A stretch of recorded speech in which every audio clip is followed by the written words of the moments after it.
This is easily an S-tier dish as far as everyday meals go. It's no secret that I'm obsessed with Korean cuisine and trying to learn more about it every day. And aside from their many soups and stews and their fancy dinner dishes lies the famous Korean fried chicken. Of course, there's many different factions within the genre of Korean fried chicken, but it's generally always sweet, spicy, and crispy. I've made a simple gochujang chicken many times before based on a recipe from Sam the Cooking Guy, but I kind of wanted to tweak things on my own and see if I could make my own style. This takes a little more work and time than your simplest recipes, but I think it's well worth it. It all starts a few hours before with a marinade. Now I'm going to be taking a page directly from Japanese cuisine here. Cultured King. And this style of marinade is not necessarily used for fried chicken. I typically see it done with fish, but it can really be done with any protein in my opinion. And I really wanted to see how it would work with fried chicken. You could also do a buttermilk brine, which is really common with fried chicken. I just wanted to try something different here. You could also skip the marinade altogether and just fry this after seasoning and dredging, but this is when you have extra time and want to take extra steps for more flavor. So this is a miso based marinade, which miso is a soybean paste. It's full of fermented and umami flavors, and it makes everything that you put it in taste better. If you want to keep this recipe more strictly Korean, you could use doenjang here.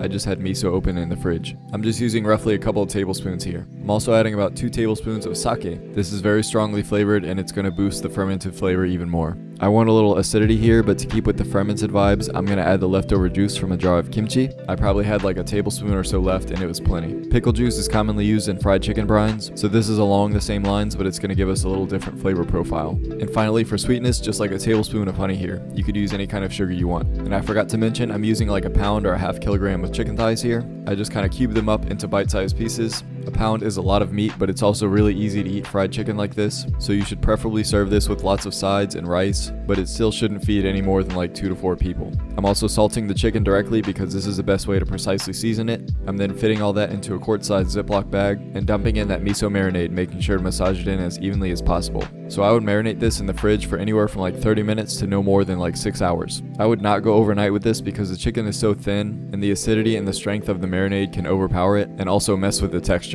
So this is more like a marinate in the morning and then have it for dinner kind of thing. Meanwhile, we can put together our quick dredge. I'm using equal parts of potato starch and cake flour here. I've done it with just potato starch and it's fine, but cake flour or any flour for that matter browns better in the oil, and to me that tastes better. And also your Korean branded fried chicken mixes come with cake flour and potato starch mixed. And then I'm just adding a little salt and pepper to taste here, as well as a good bit of MSG. We already took care of seasoning the chicken and the marinade, but it doesn't hurt to also season the outer flour coating. And the MSG for me is not optional. I need that on the outside of my fried chicken. Just whisk that together until it's evenly combined and set aside.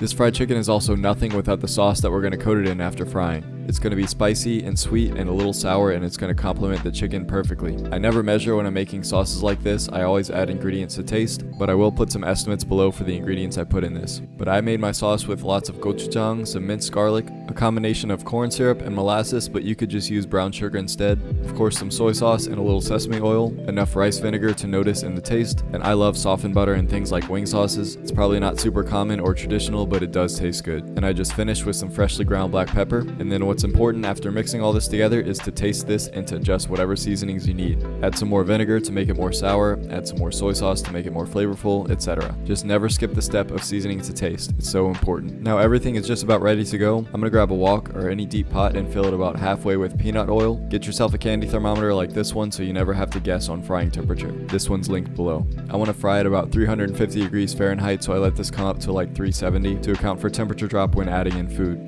But while that's heating up, we can grab our marinated chicken and start to bread it. I'm just adding a few pieces at a time into my flour and then shaking it around and using my dry hand to coat everything. Always press that flour and starch directly into the chicken to make sure it's sticking. You can set those aside on a plate and start to bread the rest. Once I've got about half of them breaded, I'm going to take them over to the oil, which is heated up enough now. And I use this spider strainer to lay them all in at the same time. If they're breaded well, they shouldn't stick. You just need to nudge them after a few seconds. These will fry up pretty quickly because they're so small. These took like 2 to 3 minutes. Just keep an eye on them and make sure the flour on the outside isn't burning. You can obviously also use an instant read thermometer to really make sure that they're done. Anywhere above 165 Fahrenheit is good. Chicken thighs can go even further.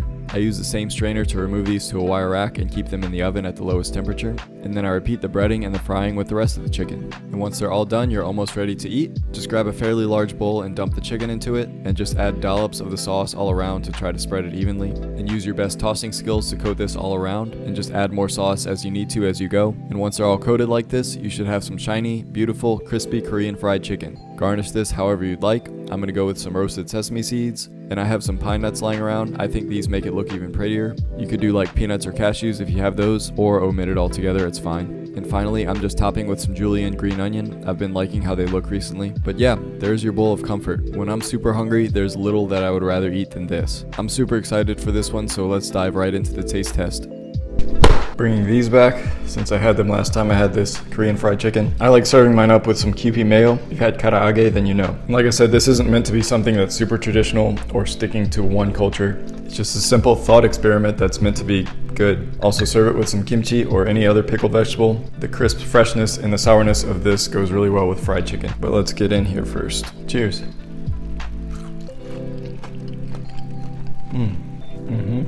Yeah, that's every bit as good as it looks. I've made a similar quick fried chicken on the channel before, where it's just salt, pepper, and the potato starch, and then it's quickly fried and then dunked in this sauce. And that's really good, but when I have this extra time, like I did today, that extra step of marinating it with the miso really makes a difference. The fermented flavors of the miso, along with the kimchi juice, gives it this kind of yeasty flavor, and I really love the flavor of yeast, and I think it goes really well together with this. Let's get it in the Kewpie. Yeah, that's the perfect bite. I don't want to stain my clear chopsticks on this kimchi. And there's your 1-2 punch. I don't know, I had massively high expectations for this, and I'll be honest, not all of my cooking always meets my expectations, but this is everything that I imagined it was going to be when I thought about it. Super low effort, really easy, no more time consuming than any other fried chicken recipe that you've done. I don't think there's any recipes out there that exist like this. Not to say that I've come up with anything, because people have done all the different parts of this, I just put them together. But I highly recommend you try something like this, just to shake it up from your normal buttermilk brine. It's really good, I promise. But as always, thank you all for watching, be blessed, and I'll see y'all next time. If you're not putting MSG on your stuff, then what are you doing?